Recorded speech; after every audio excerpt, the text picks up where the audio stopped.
Welcome back. రూపాయి విలువ అంతకంతకు క్షీణిస్తోంది. 2025-26 ఆర్థిక సంవత్సరంలో 10% క్షీణత లభించింది. Present $1 is equal to almost 94 rupees ఉన్న పరిస్థితి. ఎంజీరావు గారు, గత కొంతకాలంగా డాలర్తో పోలిస్తే రూపాయి విలువ క్రమక్రమంగా తగ్గిపోతోంది, త్వరలో సెంచరీ కొడుతోంది అనే వార్తలు కూడా వస్తూ ఉన్నాయి. ఒక రకంగా చెప్పాలంటే it's a big challenge to Modi. ఏమంటారు? ఎస్ అండి, ఇప్పుడు డాలర్తో పోలిస్తే రూపాయి విలువ పడిపోవడం, రూపాయి విలువ డమాల్ అనడం, ఇది పెద్ద చర్చనీయాంశం. మరి భారత ఆర్థిక వ్యవస్థ చాలా స్ట్రాంగ్ అనే సందర్భంలో రూపాయి విలువ పడిపోవడం అంటే అది భారత ఆర్థిక వ్యవస్థలో ఉన్న ఎన్నో బలహీనతల్ని బయట పెడుతున్న ప్రాథమిక విషయం అనేది ఫైనాన్షియల్ సిచ్యువేషన్ బట్టి తెలుస్తుంది. ఇక్కడ నిర్మలా సీతారామన్ గారు ఏమంటున్నారంటే, ఇటు ఏదో ఫిలిప్పైన్స్ పెసోతో పోలిస్తే, థాయిలాండ్ బట్తో పోలిస్తే, వేరే దేశాలతో పోలిస్తే, దక్షిణ కొరియా కరెన్సీ వాన్తో పోలిస్తే మనం చాలా స్ట్రాంగు, కోల్పోయింది వాటికంటే తక్కువ అంటున్నారు. మరి ఇంకా చైనా లాంటి దేశాలతో ఇలాంటప్పుడు ఎందుకు పోల్చరు? కేవలం ఏదో ఫిలిప్పైన్స్ చిన్న చిన్న దేశాలతో ఎందుకు పోలుస్తున్నారంటే బలహీనత ఉంది. రూపీ విలువ పడిపోవడం అనేది చాలా కారణాలు ఇక్కడ సుస్పష్టంగా తెలుస్తున్నాయి. ఇలా రూపీ పడిపోతే మాత్రం అది భారత ఆర్థిక వ్యవస్థ అత్యంత బలహీనంగా ఉంది అంటూ ఒక సెంటిమెంట్ బయటికి వెళ్తే ఇన్వెస్టర్స్ మొత్తం వెళ్ళిపోతారు. అది భారత ఆర్థిక వ్యవస్థ మీద చాలా తీవ్రమైన ప్రభావం. ఇది చాలా కీలకమైన విషయం అండి. నా భారత ఆర్థిక వ్యవస్థలోని లోటుపాట్లను పరిశీలిస్తే అసలు రూపీ విలువ ఎందుకు పడిపోతుంది అంటే, ఈ ఆర్థిక సంవత్సరంలోనే 9.88% రూపీ విలువ డాలర్తో పోలిస్తే పడిపోయిందనమాట. అంటే ఇది గత 14 సంవత్సరాలు, అంటే 2012 తర్వాత అతిపెద్ద ఒక రికార్డ్ అనమాట ఇంత పడిపోవడం అనేది. అంటే మోడీ 2014 ఎన్నికలకు ముందు మన్మోహన్ సింగ్ గవర్నమెంట్ మీద చాలా తీవ్రమైన అటాక్ చేసిన వీడియో ఒకటి మనకి హల్చల్ అయింది రీసెంట్గా సోషల్ మీడియాలో. అదేంటంటే, ఏదో పక్కన పాకిస్తాన్ బంగ్లాదేశ్ కరెన్సీలు పడిపోనప్పుడు రూపీ విలువ ఎందుకు పడిపోతుందని మోడీ గారు మన్మోహన్ సింగ్ నిలదీయడం అనేది మనం చూసాం. కానీ గత 14 సంవత్సరాలు, అంటే మన్మోహన్ సింగ్ గవర్నమెంట్తో పోల్చిన గత 14 సంవత్సరాల్లోనే ఒక రికార్డు స్థాయిలో రూపీ పతనం అవ్వడం అనేది ఇక్కడ మనకు కనపడుతుంది. మరి ఎందుకు అంటే ఒక కారణాలు సుస్పష్టంగా మనకు కనపడుతున్నాయి. నెంబర్ 1 ఏంటంటే ఫారిన్ క్యాపిటల్ అవుట్ఫ్లో అంటారండి. అంటే ముఖ్యంగా ఎఫ్డిఐ, ఎఫ్ఐ అనేది ఇన్వెస్ట్మెంట్స్ ఉంటాయి. ముఖ్యంగా ఫారిన్ ఇన్స్టిట్యూషనల్ ఇన్వెస్టర్స్ అనేవాళ్ళు ఇక్కడ భారత్ నుండి $19 బిలియన్ పెట్టుబడులు వెనక్కి తీసుకెళ్ళిపోయారు. దీనివల్ల స్టాక్ మార్కెట్, ఈ మార్కెట్లో రూపీ విలువ దిగజారింది డాలర్తో పోలిస్తే. అందువల్ల ఎఫ్ఐఏలు $19 బిలియన్ బయటికి వెళ్ళడం అంటే చాలా పెద్ద విషయం అనమాట. అది దీన్ని జియో పొలిటికల్ సిచ్యువేషన్ వల్ల, ఈ డిస్టర్బెన్స్ వల్ల, వాలటైలీ వల్ల వాళ్ళు బయటికి వెళ్ళిపోతూ ఉంటారు. అందుకే ఎఫ్డిఐ, ఫారిన్ డైరెక్ట్ ఇన్వెస్ట్మెంట్సే బెటర్ అని చెప్తారు, కానీ ఎఫ్ఐఏలు ఇప్పుడు ఎక్కువ ఉన్నాయి. సో వాళ్ళు బయటికి వెళ్ళిపోవడం. రెండోది ఏంటంటే సోరింగ్ ఆయిల్ ప్రైసెస్. ఇప్పుడు చూడండి, పెట్రోలియం ప్రైసెస్ ఎక్కడో $170 దగ్గర ఉన్నది యుద్ధానికి ముందు, నెలల ముందు. ఇప్పుడు $120 దగ్గర టచ్ అయిపోయింది అనమాట. అది 100కు పైగానే ట్రిపుల్ డిజిట్లోనే ఉంది, ట్రిపుల్ డిజిట్లో. కాబట్టి ఈ ఆయిల్ ప్రైసెస్ వల్ల ఎక్కువ ఇంపోర్ట్ బిల్లు మన మీద వస్తుంది. దానివల్ల ద్రవ్యోల్బణం, దానివల్ల ఆర్థిక వ్యవస్థ డీస్టెబిలిటీ అవ్వడం వల్ల, ఈ యొక్క విపత్కర పరిస్థితి వల్ల రూపీ మీద ప్రెషర్ పడుతుంది అనమాట. అందుకనే డాలర్తో పోలిస్తే రూపీ విలువ భారీ పతనం జరిగిందనమాట, చాలా పెద్ద పతనం అది. తర్వాత మూడోది ఏంటంటే స్ట్రాంగ్ యుఎస్ డాలర్ చాలా స్ట్రాంగ్ అవుతుంది. ఎందుకంటే ఆర్థిక వ్యవస్థ బాగుంది కాదు, అయితే అమెరికా ఆర్థిక వ్యవస్థ యుద్ధంలో ఉన్న అంతర్జాతీయ కరెన్సీ అయిన ఈ డాలర్కి డిమాండ్ పెరగడం. చూడండి, ప్రతి కరెన్సీలు, రీజనల్ అన్ని కరెన్సీలతో పోలిస్తే డాలర్ డిమాండ్ ఆయా దేశాల్లో ఎక్కువ అవుతుంది. కాబట్టి డాలర్ చాలా బలపడుతుంది, మిగిలిన కరెన్సీలు తగ్గిపోతుంది, అందులో రూపీ కూడా పడిపోతుంది అనమాట. అది మూడవ అతిపెద్ద కారణం. తర్వాత ఏంటంటే ఇండియాలో ట్రేడ్ డెఫిసిట్ పెరగడం. చూడండి, యుద్ధం మొదలవడం వల్ల సప్లై చైన్ దెబ్బతినడం వల్ల, తర్వాత ఎక్స్పోర్ట్ ఈ మిడిల్ ఈస్ట్ వీటికి ఆగిపోవడం వల్ల ఏమవుతుంది అంటే మనం ఎక్స్పోర్ట్స్ తగ్గిపోతున్నాయి, లేకపోతే స్టెబిలిటీ అలా ఉంటే ఇంపోర్ట్స్ మాత్రం చాలా ఎక్కువ అవుతుంది. ఎందుకంటే ముఖ్యంగా ఆయిల్ బిల్లు వల్ల ఇంపోర్ట్ బిల్లు ఎక్కువ అవుతుంది. కాబట్టి వాణిజ్య లోటు అనేది వస్తుంది. దానివల్ల రూపీ మీద ఎక్కువ వాల్యూ పడుతుంది. ఎప్పుడు కూడా వాణిజ్య లోటు వస్తే దాని ప్రభావం రూపీ విలువ మీద పడిపోతుంది అనమాట. కాబట్టి రూపీ విలువ పడిపోతుంది. తర్వాత రైజింగ్ డెట్ సర్వీసెస్ అంటారు. ఇప్పుడు రూపీ విలువ డాలర్తో పోలిస్తే భారీ పతనం చెందడం వల్ల మన అప్పుల మీద ఎక్కువ వడ్డీలు చెల్లించాలి. ఇది చాలా పెద్ద కారణం అనమాట. కాబట్టి డెట్ అంటే అప్పుల మీద ఎక్కువ వడ్డీలు చెల్లించడం వల్ల అవి కూడా డాలర్లో చెల్లించవలసి వస్తుంది అనమాట. అందువల్ల డాలర్ కొరతకి ఇంకా కారణమయ్యి రూపీ విలువ ఇంకా భారీ పతనం అవుతుందన్నమాట. ఈ 5 కారణాల వల్ల రూపీ విలువ పడిపోతుంది. ఈ 5 కారణాలు చూడగలిగితే ఈ 5 కారణాలకు అతిపెద్ద కారణం అనేది రూట్ కాజు ఇప్పుడు ఇరాన్, అమెరికా, ఇజ్రాయెల్ యుద్ధం, అది కూడా మిడిల్ ఈస్ట్ లో హర్ముజ్ స్ట్రైట్ క్లోజ్ అవ్వడం, గ్యాస్, పెట్రోలియం కొరత, సప్లై చైన్ దెబ్బతినడం.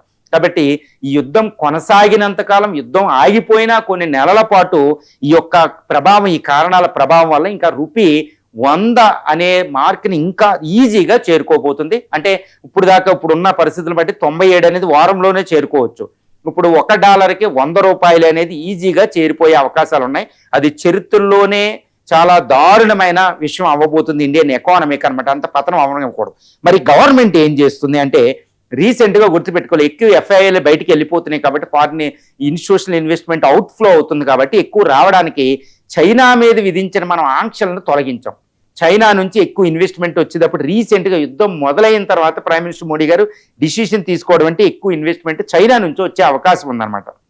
అదొక మెజర్ తీసుకుంది. ఇక రెండోది ఏంటంటే, RBI, reserve bank of India open market operations అని ఉంటాయి స్టాక్ మార్కెట్లో. ఈ ఓపెన్ మార్కెట్ లో $56 బిలియన్ సోల్డ్ చేయడం, అమ్మడం జరిగింది. ఎందుకంటే రూపీ స్టెబిలిటీ కోసం ఎక్కువ డాలర్లని అమ్మి రూపీని బలంగా ఉంచిద్ది అనమాట. అయినప్పటికీ రూపీ విలువ పడిపోయింది. అంటే $56 బిలియన్ ఫారిన్ ఎక్స్చేంజ్ రిజర్వ్స్ ని ఆర్బీఐ ఉపయోగించినా కానీ రూపీ విలువ పడిపోతుంది. లేకపోతే ఎప్పుడుకో 100కి దాటిపోవాలన్నమాట. అది ఒక పెద్ద చర్య. తర్వాత ఏంటంటే, ఆర్బీఐ రిస్ట్రిక్షన్స్, కొన్ని ఫారిన్ మన ఇన్వెస్ట్మెంట్, దీర్ఘకాలిక ఇన్వెస్ట్మెంట్స్ అవి బయటికి వెళ్లకుండా కొన్ని డాలర్ వీటికి మార్కానికి సంబంధించి కొన్ని రిస్ట్రిక్షన్స్ విధించింది. ఆ యుద్ధ సమయాల్లో విధిస్తారంటారనమాట. కాబట్టి ఇలాంటి చర్యలు తీసుకున్నారు. ఇంకోటి ఏంటంటే, ఇది తీసుకున్నారు. కాకపోతే ఇక్కడ ఒక రే ఆఫ్ హోప్ అనమాట. అంటే ఏంటి, రూపాయిని బలంగా ఉంచడానికి భారత ప్రభుత్వం దగ్గర చాలా ఆయుధాలు ఉన్నాయి ఇప్పటికీ. ఏంటి ఆయుధాలు అంటే, మన ఫారిన్ ఎక్స్చేంజ్ రిజర్వ్స్. అదే నిర్మలా సీతారామన్ గారు చెప్తున్నారన్నమాట. మన ఫండమెంటల్స్ ఆఫ్ అవర్ ఎకానమీ, అంటే భారత ఆర్థిక మూలాలు అనేవి చాలా స్ట్రాంగ్ గా ఉన్నాయి. అందులో ప్రధానంగా ఏంటంటే ఫారిన్ ఎక్స్చేంజ్ రిజర్వ్స్. $700 బిలియన్ పైబడి మన ఫారిన్ ఎక్స్చేంజ్ రిజర్వ్స్ ఉన్నాయి. అది కూడా డాలర్లో ఎక్కువ ఉంటాయి. కాబట్టి మనం రూపాయి విలువని భారీ పతనం అవ్వకుండా భారత ప్రభుత్వం రక్షించగలిగింది అది ఆర్బీఐ అన్నమాట. కాబట్టి ఇది ఒక్కటే బలంగా చెప్పుకోవచ్చు. ఇంకా ఏంటంటే, ఇప్పటికీ వృద్ధి రేట్లో భారత ప్రభుత్వం భారతదేశమే అతిపెద్ద ఎకానమీ అనమాట. గ్లోబల్లో ఎక్కువ వృద్ధి రేటు సాధిస్తుంది. అది కూడా ఇక్కడ మనకి ఎక్కువ ఇన్వెస్ట్మెంట్ తెచ్చుకోవడానికి ఉపయోగపడుతుంది వాతావరణం. తర్వాత ఏంటంటే, ఫండమెంటల్స్ ఆఫ్ ఎకానమీ. ఇప్పటికీ ద్రవ్యోల్బణం ఎంత పెరిగినా ఆయిల్ రేటు పెరగడం వల్ల ద్రవ్యోల్బణం అనేది ఆర్బీఐ చెప్పిన లిమిట్లోనే ఉంది. ఇంకా లక్ష్మణ్ రేఖ దాటలే. కాబట్టి ద్రవ్యోల్బణం వేరే దేశాలతో పోలిస్తే చాలా మంచిగా ఉన్నాం. అది ఫండమెంటల్స్ ఆఫ్ ఎకానమీ స్ట్రాంగ్గా ఉండడం. వడ్డీ, డెట్, అంటే జీడిపితో పోలిస్తే డెట్, ఫారిన్ డెట్ అనేది ఇంకా అదుపులోనే ఉంది. ఈవెన్ ఇంటర్నల్, ఎక్స్టర్నల్ డెట్ కూడా. గ్లోబల్ తర్వాత మ్యానుఫ్యాక్చరింగ్ అన్ని గ్రోత్ రేట్లు బాగున్నాయి, ఎంత కొంచెం తగ్గినప్పటికీ. కాబట్టి వీటి ఆధారంగా మనం రూపీని స్టెబిలిటీ చేసుకోవాలి.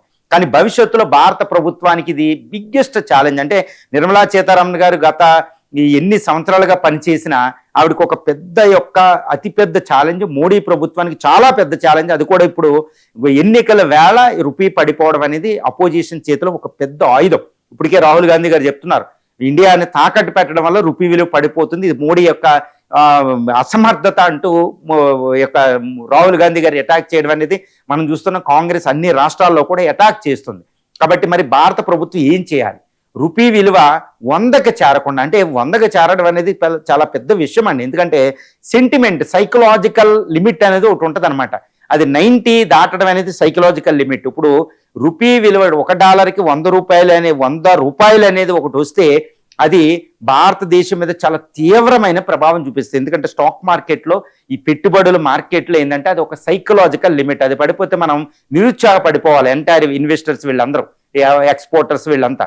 కాబట్టి భారత ప్రభుత్వం చాలా తీవ్రమైన చర్యలు తీసుకోవాలి.